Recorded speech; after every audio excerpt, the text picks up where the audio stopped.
So, whether you're a Celtics fan or a Lakers fan like me, or not a basketball fan altogether, you're going to enjoy the drama and the history behind HBO's new show, Winning Time: The Rise of the Laker Dynasty.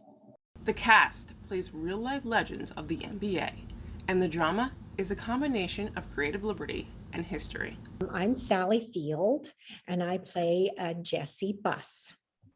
I'm Hadley Robinson, and I play Jeannie Buss. So, what was it like prepping for this role, the transformation, the going into the time period? What was that like? Oh gosh, well, a lot of research, which is always fun when it's period because the 70s diving into that is certainly a good time, certainly a tumultuous time. And then also, we're both playing real people. Mine is living like a living, breathing person, and on top of that, like a legacy. It's such a powerhouse of a woman. And I got to do a lot of research just by reading her book and listening to podcasts and interviews and also, I had a wig and eye contacts and a fake nose and nails, and so that made it easier just becoming who she was at that time. Yeah, so that was sort of the beginnings of how I delved in. Well, my character, Jessie, there isn't really a lot of information on her. So had a lot of dramatic license. There are not a lot of pictures. There's some little pieces of information in everybody's book, but not a lot. And as a matter of fact, the license is that at this point in Jerry's life, in the life of the Lakers, she'd already passed. So we kind of, or the writers decided they wanted her in it because it really illuminates a side of Jerry and where Jerry came from. She was a single mother. She raised him pretty much on her own. She wanted to be in Hollywood, so she in being a movie star. So she brought him to Hollywood, and to make a living, she became an accountant. So she was a survivor. She had a certain degree of toughness to be able to do that, and so there was a lot of license for me to just create somebody, looking at who Jeannie ultimately became and who Jerry was, that it came from something. So that Jessie was an influence on both of them, for the good and the bad. And that's what we did. And I was there in the 70s and 80s, and there was a big transitional point in my life. And I was actually there at the games. I watched those games. I would take my sons who were, young, 8 and 9 and 10, and then in young teenagers. And I watched Kareem and Magic and then young Kobe. And I was there. I am a huge Laker fan. I was then, I am now.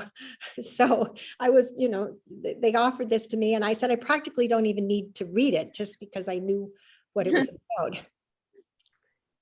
So, great. So, I guess going off of that, how do the women contribute to the dynasty? Aside from the players, aside from the coach, these are the people behind the scenes. What did you learn about these women?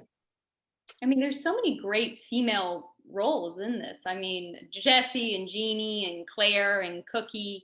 And I think, they're all in relation to a man in the story, but I think it's all in all of these relationships, there is sort of this need and want for independence and also learning how they maneuvered within this dynasty that was so male dominated, and they've learned to sort of survive. And I think they're all doing it in their own way, and they have so much that they've contributed, and it's really cool to see how they made that all possible and brought these dreams into fruition. And these women are just as passionate and just as driven, and it's just seeing them hit their head against this barrier time and time again, trying to break through. And at a certain point, I think you do see that with a lot of the characters, which is nice. Mhm. And so, interacting with the rest of the cast, what was that like? Who do you think would beat you if you played one-on-one with them? All of them. All of them. I wouldn't stand a chance, but everybody's been fantastic. I mean, Sally, I've learned so much from Sally, just from acting with her, and also just watching everybody and how they work on and off the set. And it's a really great team that people brought together. And I say team because it feels like a team. Um, Yeah, I was just as Hadley's heard me say, I just was the old woman in the attic. I was just locked away in that room, and I was only with Hadley, which was the good news, and with John. That was basically it. So I didn't get to be within the other characters. I wanted to be. I wanted to watch them play, but I'm sorry, you just were going to be locked in that room and like it. So that's what we did. And then have you seen the episodes yet? Yeah, First- well, I don't know how many you've seen. I've seen whatever they sent me, 4, I guess it is, something like that. I had seen the pilot before. Hmm. 5. Yeah. So what moments are you happy they included that are part of the Lakers dynasty, or what iconic plays that were you excited to see?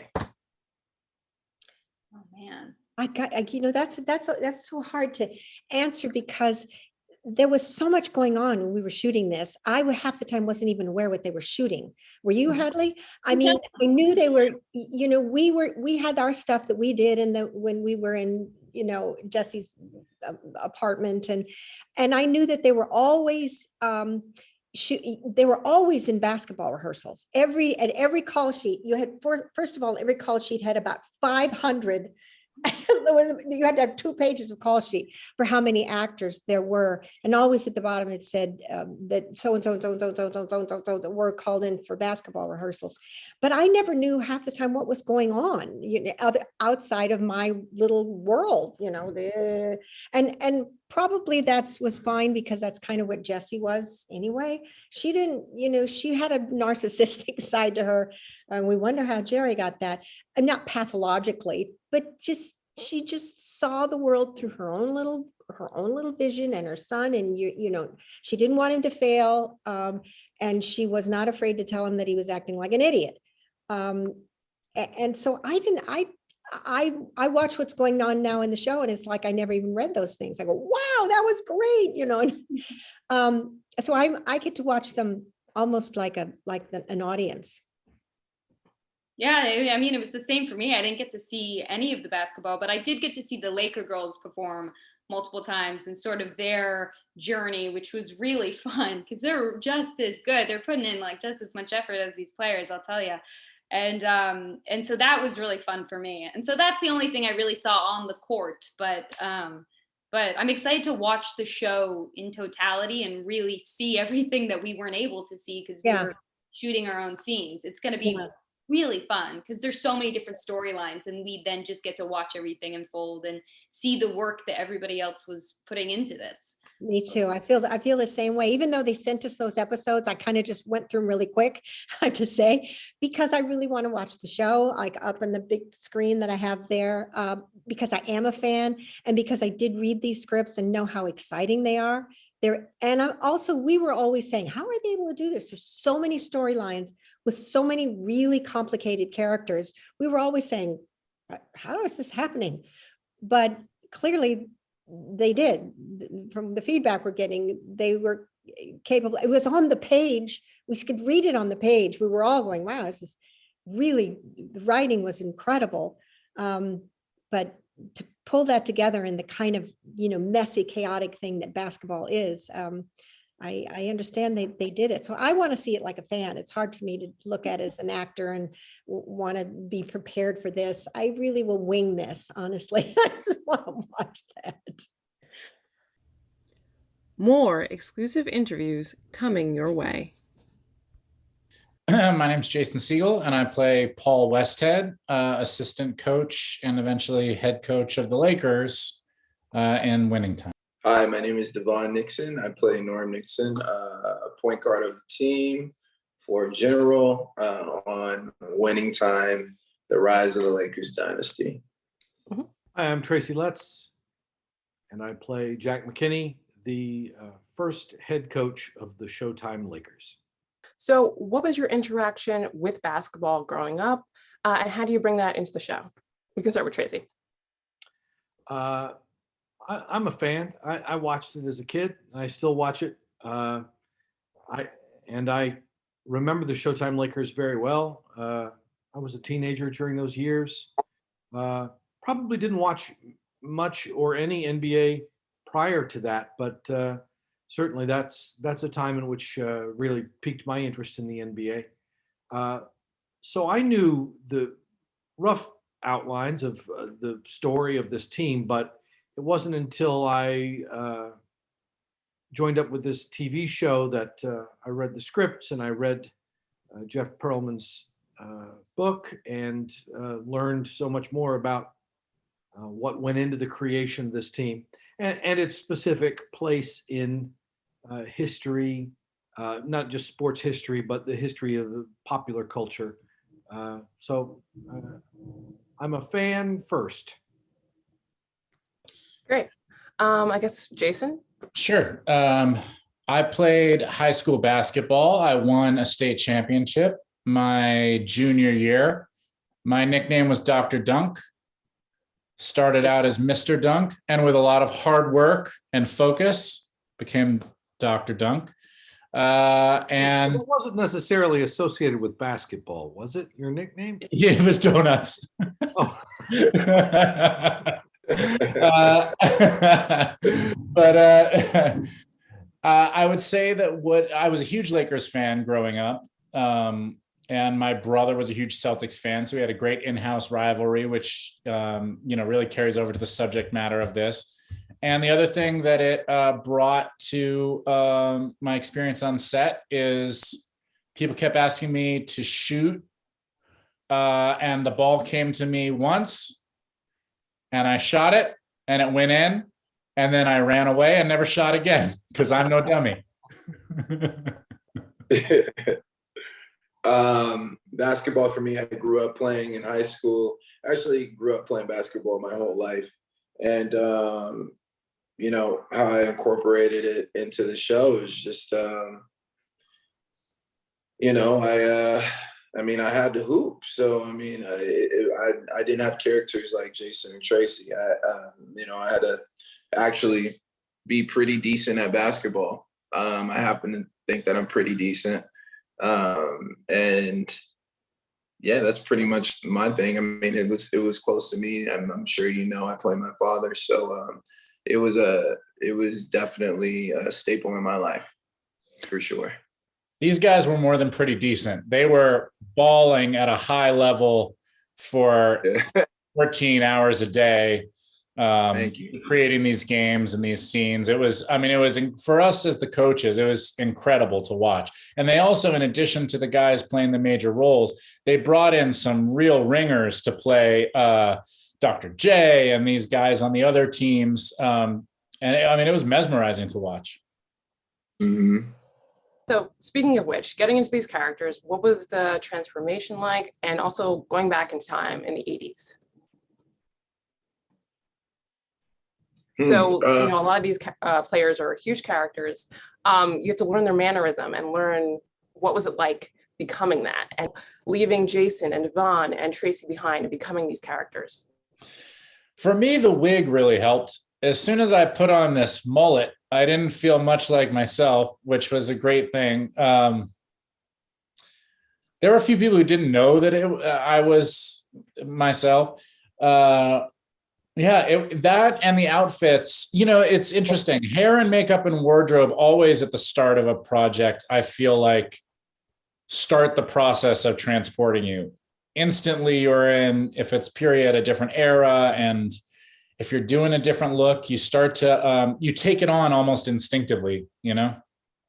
I'm going to let Tracy for me. I don't know. The writing is so good. The writing of the scripts was so good. There was not a lot. If the writing is good and then you show up and everybody else is doing their job, in a way, the job it's not that hard. It's sort of wholly dependent on your ability to relax. And so much of that depends on people you're working with, the director, your fellow actors. One of my first days was with Jason, who I knew was going to play my assistant on the show. I knew we had a lot of stuff together. We were going to be together throughout the whole series. And you're showing up on set, you don't know who you're going to get. I don't know that Jason Segel isn't some clown. So when he shows up and he's a sweetheart of a guy and we just hit it off from day one, it's like, oh, this job is sweet. This is going to be fantastic. This is going to be such a good time. I can just relax and just play the scenes. That's right. For myself, growing up in the house of, a Laker, I'm gonna call my dad a legend because I think he was in his own way. And seeing the jerseys hanging on the wall, the minute I put on the jersey, I think I felt it transform. Put on those shorts that were almost like a thong. It kept on raising up my butt every single time. Like return takes, I had to like kind of pull them down. So that's when I knew it was real. It got real. When I threw on the short shorts, the high socks. So and then just seeing like the set design of the Forum, and it was a pretty spot on replica of that. So yeah, for me that's when it that was easy, and it was easy to make the transformation. Great. It looks like that's all the time I have. Just Whoa. one last question. So, how would you describe this show in one word? Oh, one word, eh? Word, dang. Okay. This shit. Okay. I'm just gonna go with a simple answer. Fun. That is a great answer. Thank you. Good Killed answer. it. Honestly, that is the perfect word choice for it. Yeah. You got another one, Jason? What's your word, Jason? My word, exhilarating. Nice. Bam. Nice. My word is hot. Like that? That's great. Yeah. Be sure to check out our other interviews with the rest of the cast of Winning Time. Thank you. Thank you. Thank you very much. Nice to meet you. Thank you. Nice to meet you.